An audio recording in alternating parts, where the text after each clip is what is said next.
네, 이 시간에 하나님의 말씀을 읽겠습니다. 요한복음 8장입니다. 요한복음 8장 1절에서 11절까지의 말씀을 저와 여러분이 한 절씩 교독하겠습니다. 요한복음 8장 1절에서 11절까지의 말씀을 한 절씩 교독하겠습니다. 제가 먼저 1절을 읽겠습니다. 예수는 감람산으로 가시니라. 아침에 다시 성전으로 들어오시니 백성이 다 나아오는지라 앉으사 그들을 가르치시더니 서기관들과 바리새인들이 음행 중에 잡힌 여자를 끌고 와서 가운데 세우고 예수께 말하되 선생이여 이 여자가 간음하다가 현장에서 잡혔나이다. 모세는 율법에 이러한 여자를 돌로 치라 명하였거니와 선생은 어떻게 말하겠나이까? 그들이 이렇게 말함은 고발할 조건을 얻고자 하여 예수를 시험함이러라. 예수께서 몸을 굽히사 손가락으로 땅에 쓰시니 그들이 묻기를 맞이 아니하는지라. 이에 일어나 이르시되 너희 중에 죄 없는 자가 먼저 돌로 치라 하시고 다시 몸을 굽혀 손가락으로 땅에 쓰시니 그들이 이 말씀을 듣고 양심의 가책을 느껴 어른으로 시작하여 젊은이까지 하나씩 하나씩 나가고 오직 예수와 그 가운데 섰는 여자만 남았더라. 예수께서 일어나사 여자 외에 아무도 없는 것을 보시고 이르시되 여자여 너를 고발하던 그들이 어디 있느냐 너를 정죄한 자가 없느냐.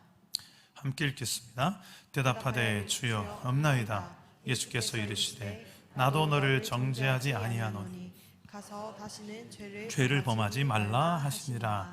아멘. 오늘도 말씀으로 우리에게 찾아오시는 주님을 꼭 만나시기를 축복합니다. 오늘 성경에 기록된 이 이야기는 신앙생활하지 않는 세상 사람들도 한 번쯤은 들어본 이야기일 것입니다.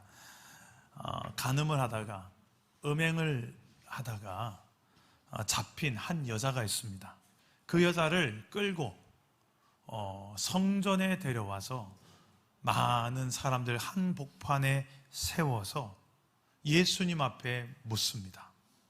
선생이요, 이 여자는 간음 현장에 잡힌 여자입니다. 이스라엘 율법으로는 돌로 쳐 죽여야 되는데 선생님은 어떻게 하시겠습니까? 이에 예수님은 대답을 하지 않으십니다. 그리고 한 행동을 하시는데 땅바닥에다가 손으로 글을 쓰십니다. 뭐라고 쓰셨는지 성경은 기록하지 않습니다만 아주 중요한 내용을 쓰고 계십니다. 그러자 무리들이 그 예수님을 향하여서 다그치면서 질문을 합니다. 선생님, 지금 우리가 어떻게 하면 좋겠냐는 말씀을 해주셔야지요. 돌로 칠까요 말까요? 용서해줘야 됩니까? 어떻게 해야 됩니까? 막 웅성웅성대기 시작합니다. 그러다 예수님께서는 자리에 일어나셔서 한 말씀을 하십니다. 7절에 보니까 너희 중에 죄 없는 자가 먼저 돌로 쳐라. 이 짧은 한마디를 묵직하게 하시고는 다시 앉아서 글을 쓰십니다. 또 한 번 글을 쓰세요. 그 순간에 여기 모였던 무리들이 무엇을 깨달았는지 양심의 가책을 느끼고는 그 자리를 한 사람씩 떠나기 시작합니다. 나이가 있는 어른부터 해서 한 사람씩 떠납니다. 여러분, 예수님께서 이때 바닥에 무엇을 쓰셨을까요?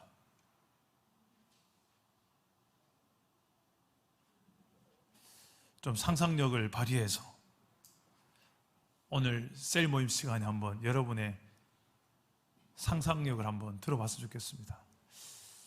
많은 신학자들이 여기에 대한 예측을 몇 가지로 하는데 가장 대표적인 것 몇 가지만 소개하겠습니다.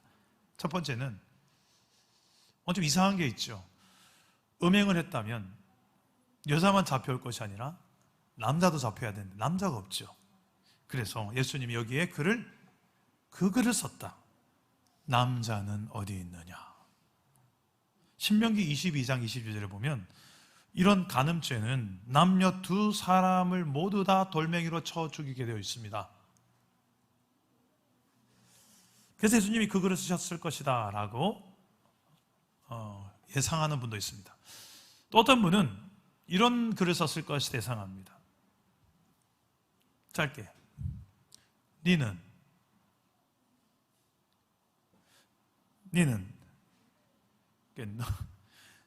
우리 경상도 안 입은 게 못 알아듣습니까? 너는 죄가 없느냐? 여기서 고발하러 왔던 바리새인들과 서기관들, 율법의 대가들이죠. 율법의 전문가들입니다. 그 율법의 항목에 걸리는 건 너는 하나도 없느냐라는 거죠. 그러면서 그들의 죄목을 하나씩 거짓말한 거, 우상을 숭배했던 거, 뭐 이런 것도 하나씩 쓰는 거죠. 그래서 여기 모였던 사람들이 양심의 가책을 느끼고 떠나갔다라고 생각하는 의견입니다. 마지막 세 번째, 이게 가장 신학자들이 많이 주장하는 의견입니다. 예수님은 바닥에 무엇을 쓰셨는가? 십계명을 쓰셨다. 왜? 근거가 뭐냐? 오늘 말씀을 보니까 예수님께서 바닥에 직접 글을 쓰셨고 2번이나 쓰셨다는 대목입니다. 과거에 이스라엘 백성들이 애굽을 탈출할 때에 그때에도 시내산 정상에서 하나님께서 직접 손가락으로 돌판에 글을 새겨서 주신 적이 있습니다. 무려 2번씩이나. 지금 예수님을 고발하는 그 많은 사람들, 예수님 앞에 모인 이 고발자들, 그들이 십계명을 2번이나 쓰고 계시는 예수님을 보고 또 그 계명의 내용을 생각하고 있는데 너희 중에 죄 없는 자, 이 계명과 율법의 잣대로 죄 없는 자, 돌을 먼저 들어서 쳐라, 이 말을 듣는 그 순간 그들은 어떤 마음이 들었을까요? 그때 양심의 가책이 느껴졌다라고 성경은 이야기합니다. 우리 9절 말씀 한번 같이 읽어보겠습니다. 함께 읽겠습니다. 시작. 그들이 이 말씀을 듣고 양심의 가책을 느껴 어른으로 시작하여 젊은이까지 하나씩 나가고 오직 예수와 그 가운데 서는 여자만 남았더라. 여러분, 왜 서기관과 바리새인들이 양심의 가책을 느꼈을까요? 그 이유가 6절에 나옵니다. 우리 6절 한번 보십시오. 6절 시작. 그들이 이렇게 말하면 고발할 조건을 얻고자 하여 예수를 시험함이로라. 자, 여기까지요. 지금 무엇 때문에 이 서기관들과 바리새인들, 율법 전문가들이 이 음행한 여인을 데리고 예수님 앞에 데려왔느냐? 정말 이 여인을 어떻게 재판해야 될지 몰라서 데려왔다라기보다는 예수님을 시험하려고, 예수님을 고발할 조건을 찾으려고, 어떻게 하면 건수를 잡아서 예수님을 죽이려고, 그렇게 그 동기로 이 자리에 왔다는 것입니다. 그들의 이 마음이 지금 십계명 앞에서, 그리고 예수님의 이 말씀 앞에서, 그리고 자신의 이전의 모든 삶이 다 거울이 되어 깨달아지고 양심의 가책이 되지 않았겠습니까? 지금 예수님은 어느 대답을 해도 다 걸리게 되어 있습니다. 돌로 쳐 죽이라 해도, 그러지 말라고 해도 덫에 걸리게 되어 있습니다. 왜냐하면 그 당시가 로마의 식민지 시대를 살았던 이스라엘의 상황이었기 때문에 로마의 허락 없이는 어떤 누구도 사형을 집행할 수가 없었습니다. 그런데 예수님이 만약에 사형하라, 돌멩이로 쳐 죽여라, 그러면 로마의 고발감이죠. 반대로 돌멩이로 쳐 죽이지 마라, 봐줘라, 용서해줘라, 그러면 무엇에 위배됩니까? 율법에 위배된 상황입니다.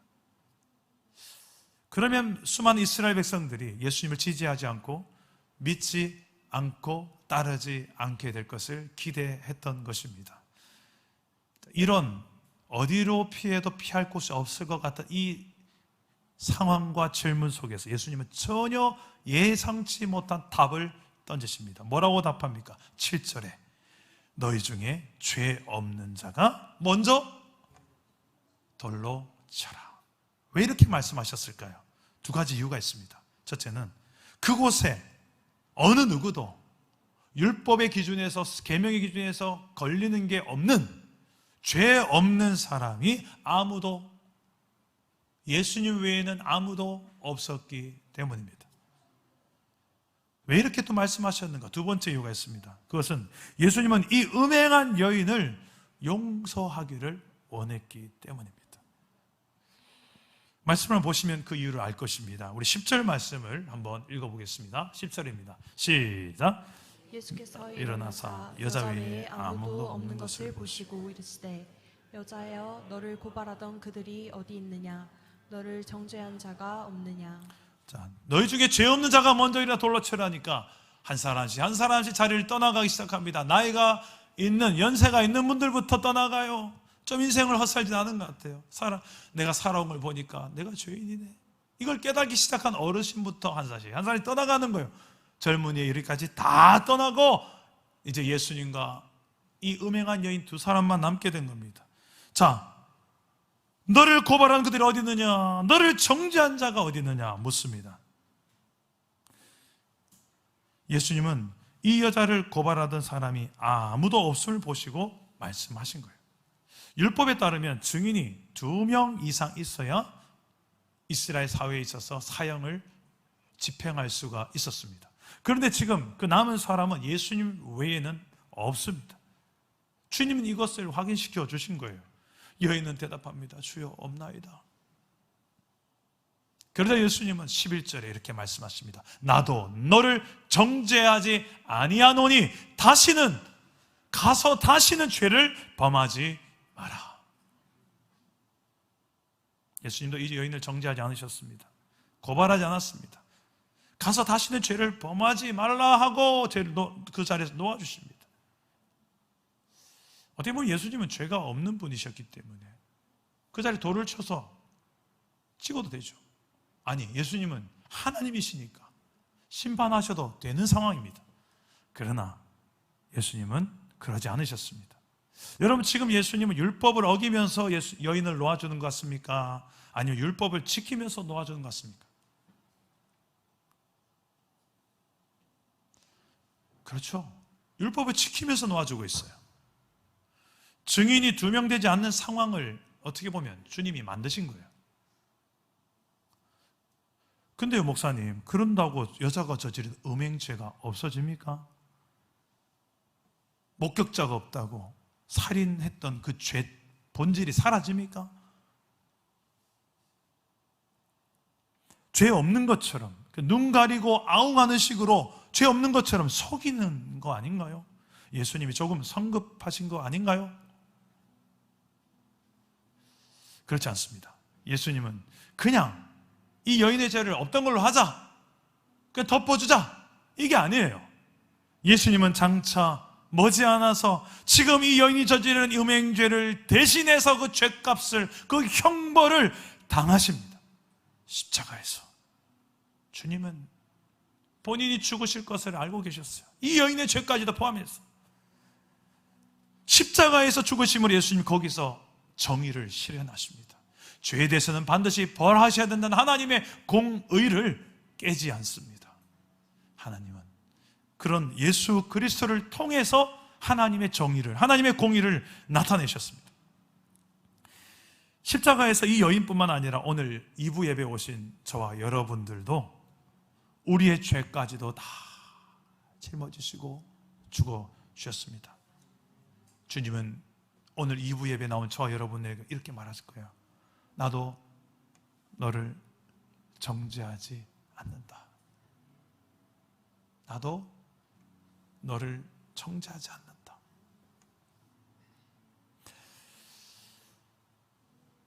이 주님의 놀라운 선포, 이것은 예수님께서 장차 죄값을 지불하실 것을, 대신 지불하실 것을 또한 말씀하시는 것입니다. 그런 예수님이시기에 예수님은 이 여인에게 죄사함을 선포할 수가 있었던 것입니다. 오늘 이 성경 이야기를 통해서 무엇을 우리에게 말씀하시고자 하시는 것일까? 하나님의 뜻은 무엇일까요? 몇 가지로 정리해 본다면, 첫째로 정죄하지 말라는 것입니다. 따라해 봅시다. 정죄하지 마라. 한 번 더, 정죄하지 말라. 우리의 삶을 깨는 참 많은 이유가 있지만 화평을 깨는, 평화를 깨는 여러 가지 이유 중에 하나가 이 정죄입니다. 혹시 예수님도 정죄하지 않으시는데 내가 뭐라고 자주 정죄하고 있지는 않습니까? 예수님이 너무 위해주는 사람이고 예수님이 사랑하는데 내가 뭐라고 그를 저주하고 있고 미워하고 있지는 않습니까? 아니면 그 반대로 내가 누군가에게 정죄를 당하고 있지는 않습니까? 그럴 때 주님 우리에게 뭐라 말씀하실까요? 저는 로마서 8장에 이렇게 주님 말씀하실 것 같습니다. 우리 한번 화면을 보시고 로마서 8장 33절 34절 한번 읽어봅시다. 시작. 누가 능히 하나님께서 택하신 자들을 고발하리요. 의롭다 하신 이는 하나님이시니 누가 정죄하리요. 죽으실 뿐 아니라 다시 살아나신 이는 그리스도 예수시니 그는 하나님 우편에 계신 자요 우리를 위하여 간구하시는 자시니라.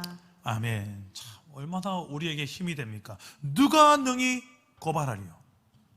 누가 능히 정죄하리요. 왜? 하나님이 의롭다 하시는데, 하나님이 이들에게 정죄하지 않는다는데, 그리고 그 이유가 근거가 없는 거 아니에요. 보니까 죽으실 뿐 아니라 다시 살아나신 이는 그리스도 예수다. 누구를 위해 죽고 살아나셨습니까? 우리의 죄를 대신해서 그 죄값을 십자가에서 다 지불하셨다. 테텔레스타이, 다 지불하셨다. 다 이루셨다.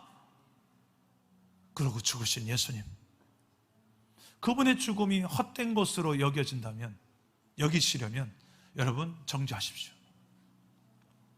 그분은 이걸 위해 죽으신 건데 우린 여전히 정죄하고 있고 여전히 돌멩이를 주워들려고 하고 있고 여차하면 돌멩이를 던지려고 큰 돌을 찾고 있지는 않습니까? 혹시라도 내 마음을 아프게 하고 힘겹게 했던 용서할 수 없는 그런 영혼들, 내가 반드시 저 잘못을 내가 지적하고 말리라. 저걸 어떻게든 만일 앞에 까발리고 말리라. 그래야 내 속이 풀릴 거야. 아니, 지금부터 시작해야 되겠다.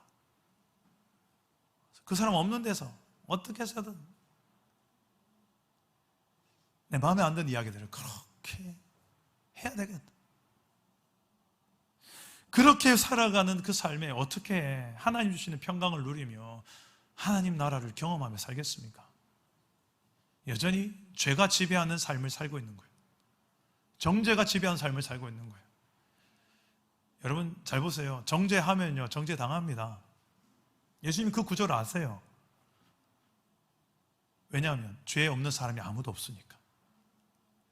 돌멩이 들고 던지려고 하는데 죄 없는 자가 일어나서 돌로 보니까 상대방도 돌을 주워 들고 있어요. 나만 저 사람의 돌멩이 던지려고 했는데 저쪽에 누군가 나에게 돌을 겨냥하고 있는 거예요. 네 그때 그 잘못했잖아 나한테. 저쪽에 돌, 니는 그때 나한테 한 거야. 나는 저 사람의 돌멩이 던지려고 하고 있는데 그 돌멩이 한 개보다 더 많은 수백 개의 돌멩이 지금 나를 향해 겨냥하고 있는 거예요. 내가 저 사람 때문에 힘겨움을 당한 것보다 내가 많은 사람을 힘겹게 하고, 그게 얼마나 많은지 몰라요. 그래서 우리는 섣불리 정죄하는 그 돌멩이를 내려놔야 됩니다. 주님은 오늘 그렇게 살아가는 정죄의 구조 속에, 죄와 정죄, 비판의 구조 속에 살아가는 우리를 향하여서 이렇게 말씀하십니다. 죄 없는 자가 먼저 돌을 들어라 쳐라.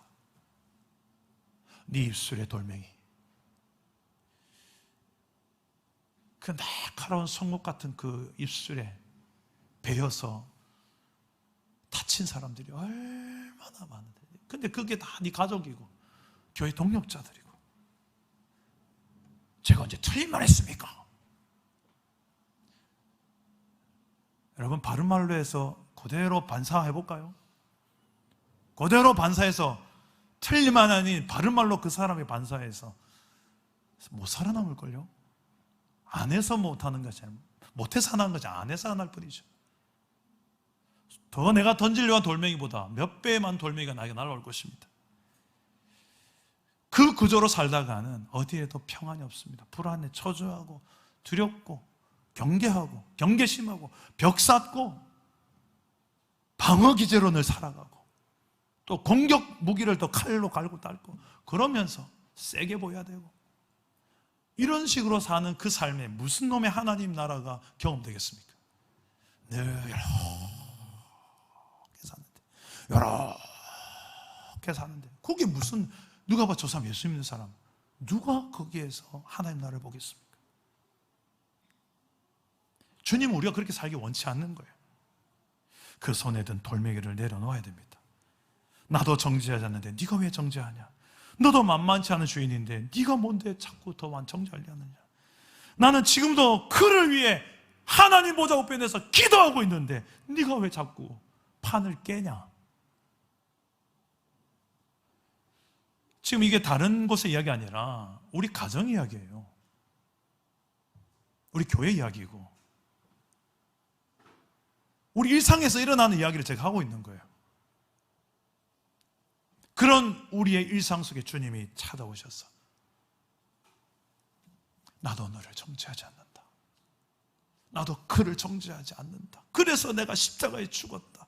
너 나 믿는다며. 내 십자가를 믿는다며. 부활을 믿는다며. 그런데 왜 정죄하냐? 그 돌멩이 뭐냐? 네 입술에 그 가시들이 뭐냐? 그래, 네 아픈 건 안다. 힘든 거 안다. 지친 거 안다. 그렇다고 해서 그렇게 칼을 갈아서 되겠니? 둘째로 우리는 용서하며 살아야 됩니다. 다 같이 따라해 봅시다. 용서하라. 십자가 예수님을 믿는 사람들은 이렇게 용서하며 사는 거예요. 예수 믿는 사람들은 소극적으로는 정죄하지 않는 삶을 살지만 좀 더 적극적으로는 용서하는 삶을 살아갈 수 있습니다. 왜요? 내가 먼저 가장 큰 용서를 하나님께 받은 사람이기 때문에 이게 믿어지고 이게 경험되어지면 할 수 있는 게 용서예요. 내 힘으로 할 수 있는 용서의 한계가 금방 닥칩니다. 내 자존심이 용납 안 하고요. 내 성질이 용납 안 하죠. 받은 대로 갚아줘야 직성이 풀리죠. 아니, 더 갚아줘야죠. 근데 주님은 아무 죄가 없는데 우리의 죄와 허물 때문에 대신해서 죽어주시며 용서하셨습니다. 그 용서를 받은 저와 여러분이라는 게 믿어지실 때 그때 우리는 예수님의 이름으로 내가 당신들 용서합니다. 용서했습니다. 당신 아직 나에게 사과 안 했어요. 당신 나에게 아직 미안하다는 말 안 했어요. 나 그것 때문에 너무 아팠어요. 근데 난 당신을 용서하기로 마음먹었습니다. 저는 이게 믿음이라고 생각해요. 뭐 뒤에서 막 웃고 무슨 용서 씨, 나 미안하다 말도 안 했는데 지 혼자서 뭐 다 그치고 장구치고 다 하네 뭐. 내가 뭐 잘못했어? 쥐가 뭐 못해서 그런 거지 뭐. 그럴지라도 내 가슴을 후벼 팠던 그 사람, 그 말, 그 사람은 전혀 그런 의도가 아니래요. 또 주님 앞에 가지고 나가서 용서하는 거예요. 저는 지난번에 우리 특별한 밤 부흥회 때 불렀던 찬양 중에 아직도 제가 제 입에 계속 맴도는 찬양이 하나 있습니다. 바로 예수님 때문에 라는 찬양이에요. 그 가사 혹시 기억나십니까? 예수님 때문에, 그 사랑 때문에 날 위해 죽으신, 한번 가사 한번 띄워보실래요? 이게 딱 제 이야기더라고요. 숨을 쉴 수 없을 만큼 많이 아픈데 목회를 하다 보니 너무 아프더라고요. 아플 때가 많아요.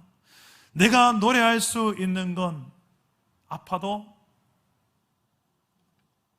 예수님 때문에 전 노래할 수 있겠더라고요. 살아있는 것보다 죽음이 더 아름다울 만큼 너무 지쳐버려. 지칠 때가 너무 많았어요. 그런데도 지쳐도 또 일어나게 하는 힘이 예수님이더라고요. 왜 그런가? 왜 예수님 때문인가? 그분의 날 향한 사랑 때문이고 날 위해 그 사랑의 증거인 십자가 때문에.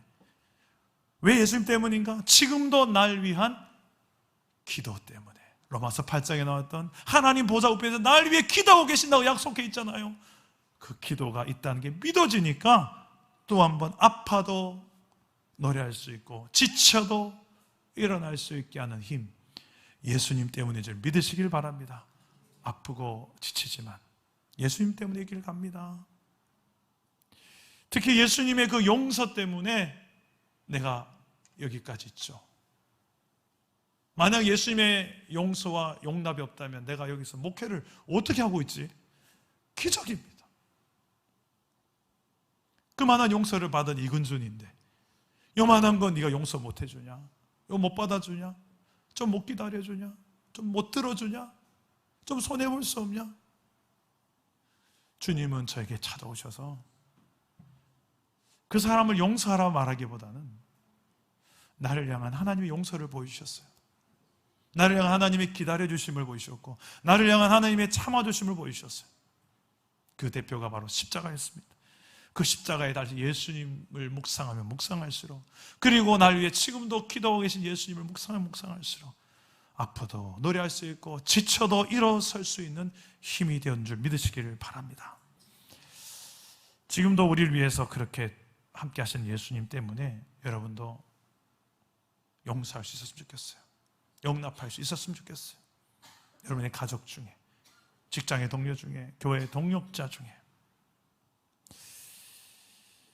우리가 그렇게 살 때 내 삶을 지배했던 죄와 상처, 결핍, 이 어두움의 그늘이 더 이상 나를 지배하지 못하는 빛이 시작돼요. 빛의 통치가 시작돼요. 이걸 경험해 보셔야 돼요. 다 같이 우리 12절 말씀을 한번 읽어봅시다. 오늘 말씀의 결론이 되는데요. 한번 읽어보겠습니다. 시작. 예수께서 또 말씀하여 이르시되 나는 세상의 빛이니 나를 따르는 자는 어둠에 다니지 아니하고 생명의 빛을 얻으리라. 아멘. 우리가 이렇게 어둠 속에 더 이상 종노릇하며 사는 것이 아니라 빛으로 오신 예수님을 믿고 따른다는 것은, 우리도 이제 어둠을 따르지 않고 빛 대신 예수님을 따라가다 보니 우리도 주님처럼 빛을 바라며 살기 시작하는 거예요. 모두가 다 상처 주고 결핍과 또 정죄하고 비판하고 뒷담하고 이런 분위기 속에 내가 거기에 떡 들어가 있는 거예요. 주변 사람 다 그렇게 사는데 난 예수를 믿어요. 십자가를 믿어요. 하나님이 나를 용서를 믿어요. 그 사랑을 믿어요. 그 속에서 내가 입을 열어서 이 시대 버전에 예수님 같이 말하는 거죠. 누구든지 죄 없는 자가 먼저 일어나서 돌로 쳐라.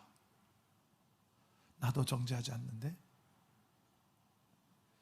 정죄하지 마세요. 예수님의 이 음성이 들려주시기를 주님의 이름으로 축복합니다. 가정에 참 많은 어려움들이 있습니다.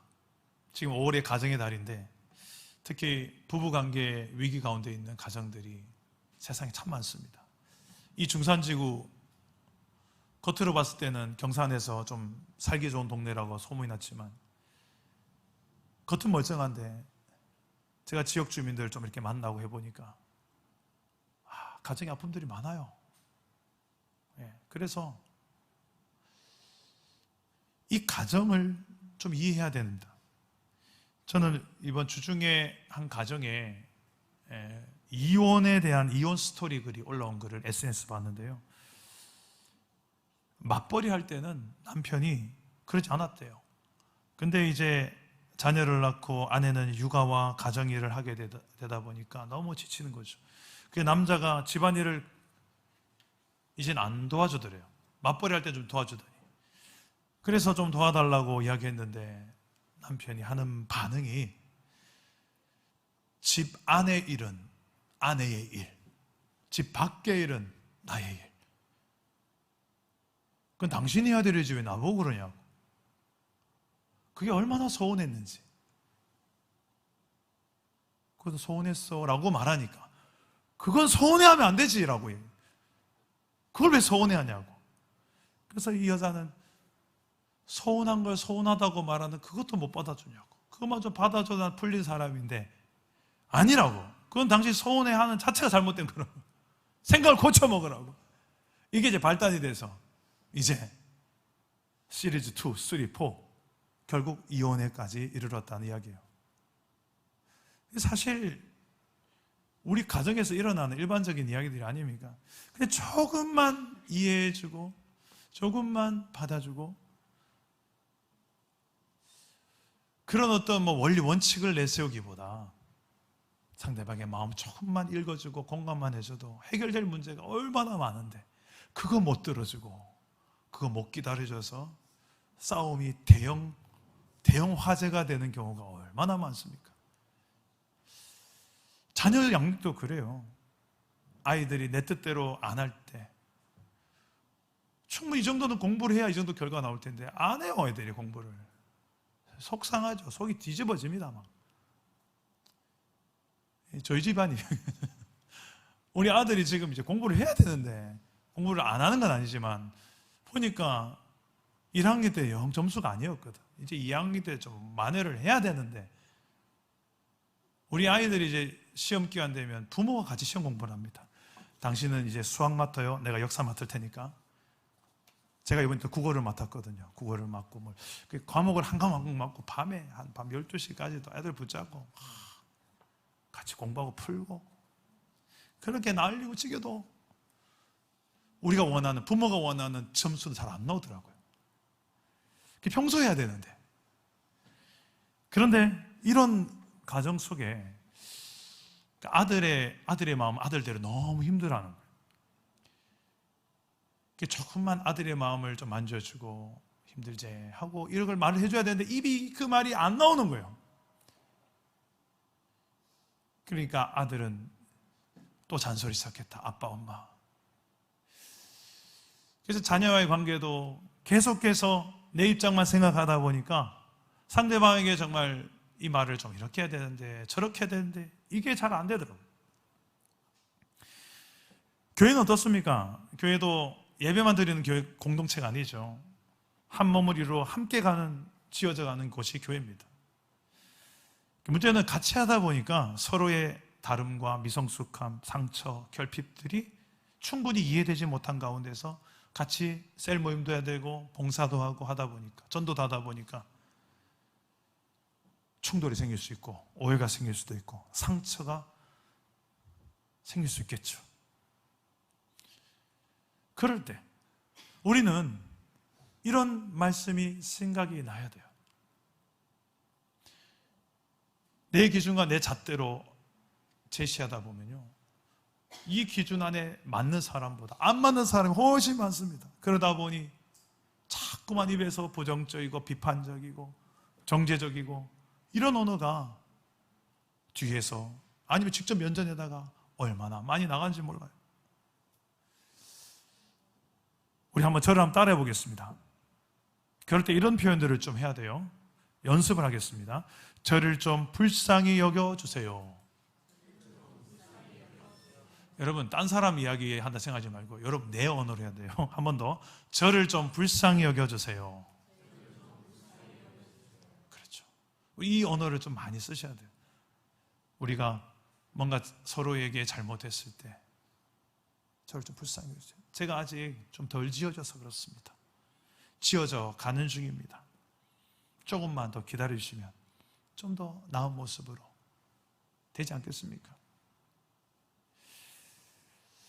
로마서 8장 1절 2절에 보면 이런 말씀이 있습니다. 그러므로 그리스도 예수 안에 있는 자에게는 결코 정죄함이 없나니 이는 그리스도 예수 안에 있는 생명의 성령의 법이 죄와 사망의 법에서 너를 해방하였음이라.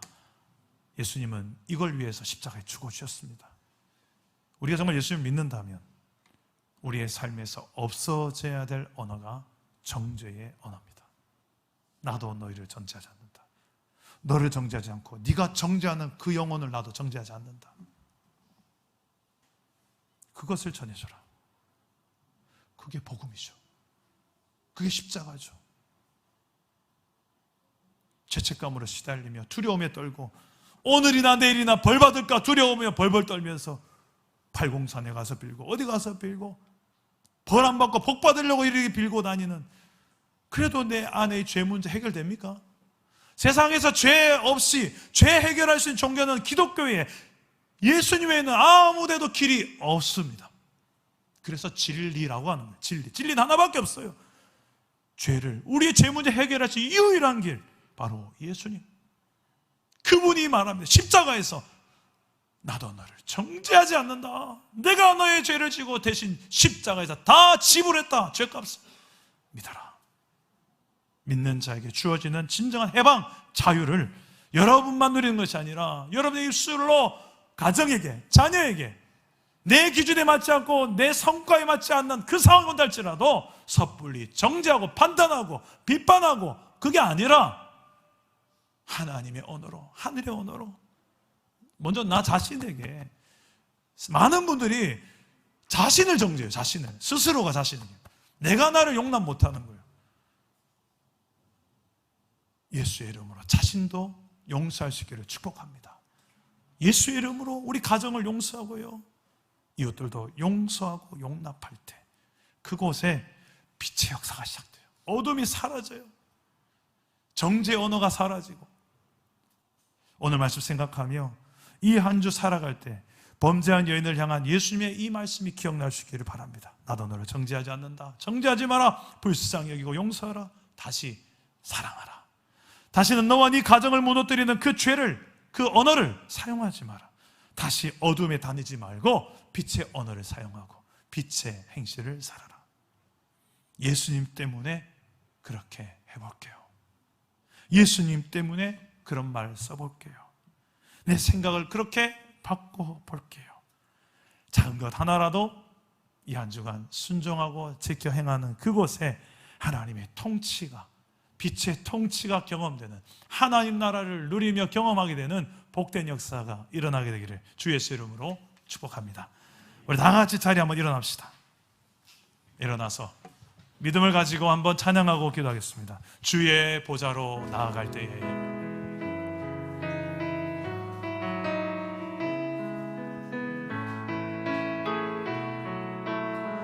주의 보좌로, 주의 보좌로 나아갈 때 어떻게 나가야 할까?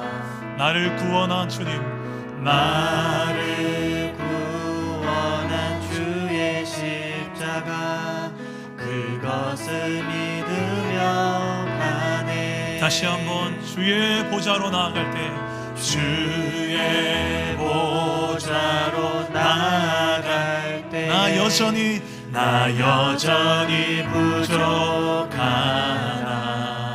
나를 부르신 주의 그 사랑, 그것을 믿으며 가네. 자격 없는 내 힘이 아닙니다. 자격 없는 내 힘이 아니, 오직 예수님의 보혈로. 자격 없는 내 힘이 아니, 오직 예수님, 오직 예수님의 보혈로. 예, 십자가의 보혈, 완전하신 사랑, 힘입어 나아갑니다.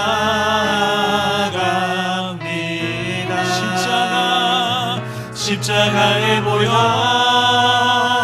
완전하신 사랑, 힘입어 예배합니다. 십자가의 보혈, 완전하신 사랑, 힘입어 나아갑니다. 십자가의 보혈, 완전하신 사랑, 힘입어 우리 믿음의 손을 들고 고백해 봅시다. 십자가의 보혈, 완전하신 사랑, 힘입어 나아갑니다. 십자가의 보혈, 완전하신 사랑, 힘입어 예배합니다. 우리 한번 기도합시다. 오늘 가정의 달인 첫 주일인데 혹시 가정이 함께 왔다면, 옆에 가정이라면 손을 잡고 기도합시다. 우리 가정 안에 여러분이 빛의 역사를 만들어 가야 될 존재입니다. 이를 위해 예수님 먼저 시범을 보여주신 거예요. 나도 너희를 정죄하지 않는다. 우리의 입술에 성령께서 이 시간에 주장하여 주셔서 내 입술로 더 이상 정죄의 언어가 나타나지 않도록, 비판의 언어가 나타나지 않도록 오히려 기도의 언어로 바뀌고 사랑의 언어로 바뀌고 이해의 언어로, 용납의 언어로 바뀔 수 있도록 주여 내 삶에, 내 인격에 변화를 주옵소서. 주님의 통치가 내 혀에 임해야 됩니다. 주님의 다스림이 내 생각에 임해야 됩니다. 주여 이 날카로운 송곳과 같은 내 성품에 임해야 됩니다. 주여 나는 옳고 사람은 다 잘못됐다고 생각하는, 알고 보면 더 많은 수백 개의 돌멩이가 나를 향해 날아오는데, 주님 내가 정말 이 과정 속에 정말 주님이 가르치신 대로 정죄하지 않고 용납하고 용서하는 삶을 우리 가정 안에서부터, 우리 교회 공동체 안에서부터 실천하며 살아가게 하여 주옵소서. 그리하여 하나님 나라를 누리고 증거하며 확장하며 살아가게 하여 주시옵소서. 주 예수의 용서와 용납의 십자가의 복음을 내가 먼저 경험하고 증거하며 살아가게 하여 주시옵소서. 저를 따라오기도 하겠습니다. 주여 은혜를 주옵소서. 주여 용서하여 주옵소서. 주여 정죄하지 않게 하옵소서. 기도합니다. 하나님 아버지여, 우리의 입술에 하늘나라의 언어를 허락하옵소서. 주님 나라의 언어들로 가득 채워주시옵소서. 우리의 생각이 바뀌게 하여 주옵소서. 주님의 눈으로 영혼을 바라보게 하여 주옵소서. 주님의 마음으로 바라보게 하여 주시옵소서. 주님은 아십니다. 주님은 들으십니다. 아버지여, 누구든지 죄 없는 자가 먼저 일어나 돌로 치라. 오늘 우리 공동체 가운데, 우리의 가정 가운데도 동일한 말씀을 주실 때에 주여 나를 먼저 돌아보게 하시고, 내 입술로 인하여 상처받은 영혼들, 나의 무지함과 나의 연약함으로 인하여서 실족하게 한 영혼들 주여 긍휼히 여겨 주옵소서. 불쌍히 여겨 주옵소서. 아버지여, 주여 다스려 주옵소서.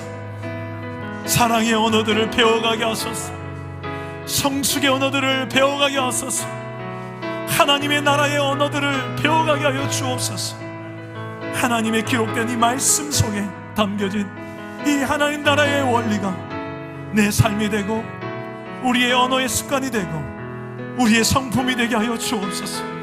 세상의 구조대로, 아버지 하나님 힘과 소유의 논리대로 죄와 상처의 구조로, 정죄의 구조로, 비판의 구조로만 사는 인생 되지 말게 하시고, 아버지 하나님이여, 정말 한 영혼을 품고 사랑한 것이 무엇인지 내 삶을 통하여 나타나게 하여 주시옵소서. 성령께서 오늘 그렇게 우리를 도우실 줄 믿습니다. 살아계신 하나님, 이 한 주간 우리의 삶에도 정죄가 아닌 용서와 이해와 용납과 사랑의 언어들로 가득 채워지게 하여 주옵소서. 그리하여 우리의 가정이 천국 같은 가정이 되도록 회복을 허락하여 주옵소서.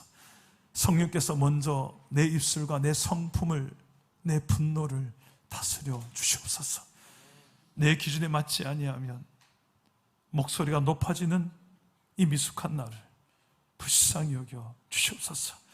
지어져가는 중이라는 사실 잊지 말고 낙심하지 말게 하시고, 서로가 서로를 불쌍히 여기며 조금 더 이해하고 기다려주며 용납할 수 있는 마음을 우리 사랑 담은 교회 공동체 안에 허락하여 주시옵소서.